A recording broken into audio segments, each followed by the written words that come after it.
Hey everybody, Roy Williams here. Wishing y'all a great life. Only way you can have that is you got your health. That's what I'm all about.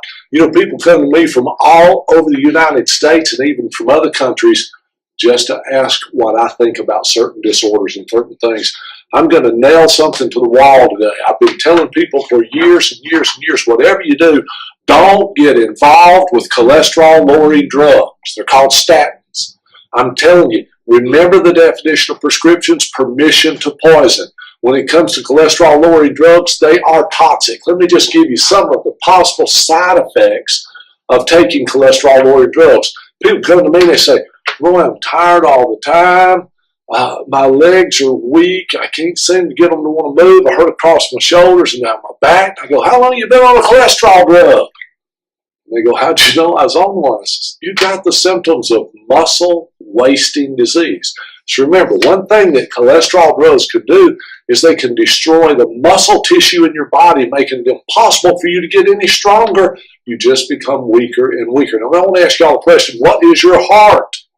It is a muscle. Why in the world would you take a drug for heart disease that destroys muscle? Doesn't make sense. Not to me, anyway. The next reason you shouldn't take it is, remember, every cell in the human body is dependent upon cholesterol for survival. It's got to be there. Your brain is 76 to 78% cholesterol by weight. Guess what? The way the drug works is it poisons your liver, making it sicker and sicker so it can't produce as much cholesterol. Your brain shrinks and you get Alzheimer's. Maybe you want Alzheimer's. I don't know. But I don't. I don't want it. I don't want nothing to do with it. And I'm sure they're not going to take a drug that could shrink my brain and cause a disease that's as devastating as that one is. Another reason you shouldn't take it's every hormone in your body's manufactured from cholesterol. When you shut down the liver's production of cholesterol, which, by the way, isn't it interesting? Your liver produces 76% of the cholesterol in your body, and your brain is 76% cholesterol by weight. I think God knew what he was doing. So what they did, to give you a drug that makes your liver sicker and sicker before you know it, you can't even produce the hormones you need. So no sex drive, no fun. If you think about it, it's worth it, folks. It just goes on and on. I'm not going to go any further except this. Anytime they tell you that you shouldn't take a drug if you get pregnant because it could damage the baby, you probably shouldn't take it even when you ain't pregnant. Is it just me, or is that just common sense?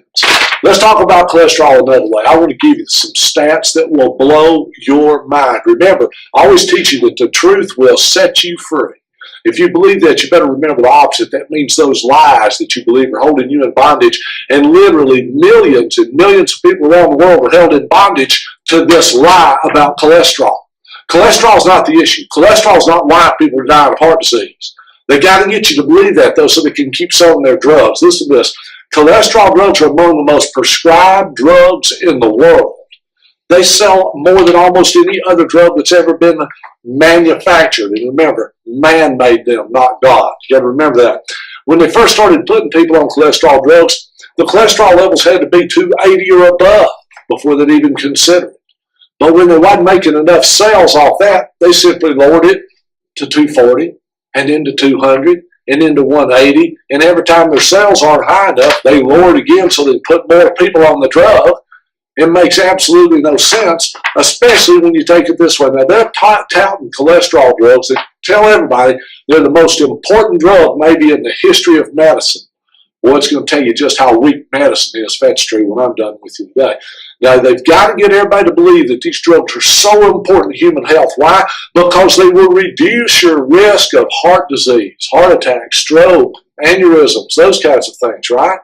That's what they tell you. That's what they want you to believe. Now, I want you to listen to this. According to the Centers for Disease Control, 2011 to 2012, more than one quarter, 27.9% of the adult population was using cholesterol-lowering drugs.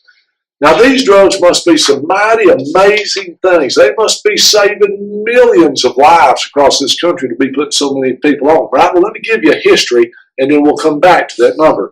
Remember, right now, 27.9% of the American public in 2011. This is 17. I don't know how many's on now, probably 30% or more, probably 35%. Anyway, according to the Centers for Disease Control, in 1994, now, cholesterol drugs were released in 1988. So from 88 to 1994, they started putting people on cholesterol-lowering drugs. In 1994, 481,000 people died of heart disease. Now remember that number. Of course, we're going to put it on the screen. You'll be able to see it. But 481,000 Americans died of heart disease in 1994. 14 years later, in 2008, according to CardioSmart, that's American College of Cardiology. Now remember, from 1994 to 2008, the number of people taking cholesterol-lowering drugs more than doubled. Well, that means we should have a huge reduction in the people dying of heart disease, right? This drug is a wonder drug. Everybody should be on it. Do you know in Europe they're even wanting to put it in chewing gum so that children can have it at school? We're a sick nation, folks. That's insanity.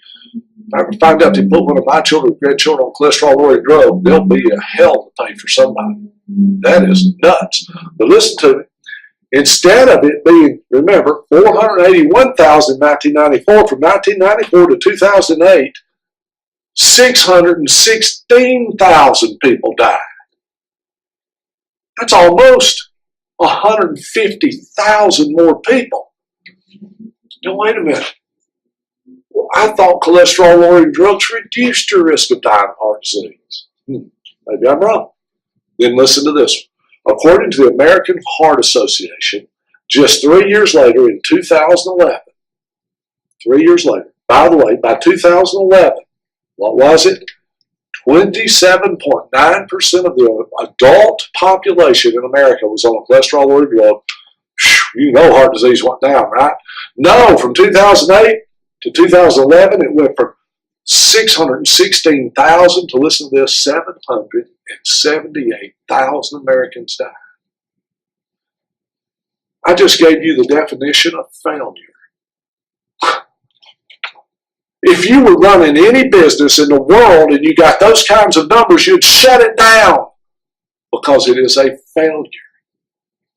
Now, I told you earlier that cholesterol drugs can do what? Give you muscle wasting disease. Now, what are the side effects of muscle wasting disease? Listen to this.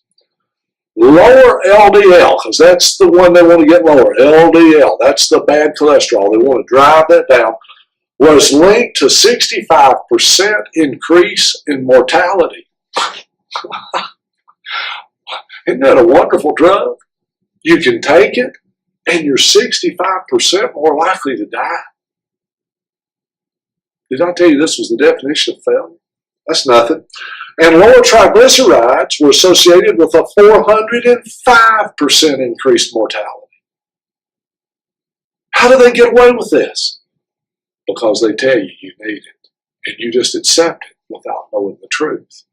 And only the truth will set you free. You got to listen to this last thing here.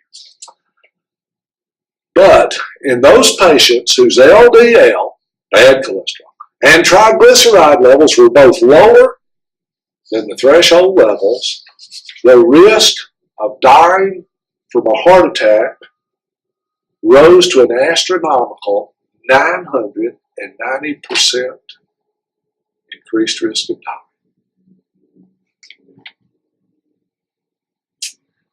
You know, they don't tell you this in medical school either. They don't tell you that 50% of the people who suffer from heart attacks have normal cholesterol levels. And that was released by Dr. Brownstein, a highly praised international doctor. Folks, I'm just here to tell you the truth. I don't mean to hurt anybody's feelings. And if you've got stock in the pharmaceutical industry, you may not appreciate what I just said. I hope they shut the whole stinking thing down. It ought to be banned from use. That's my opinion. But you know what? I do believe only the truth will set you free. I'll see you next time.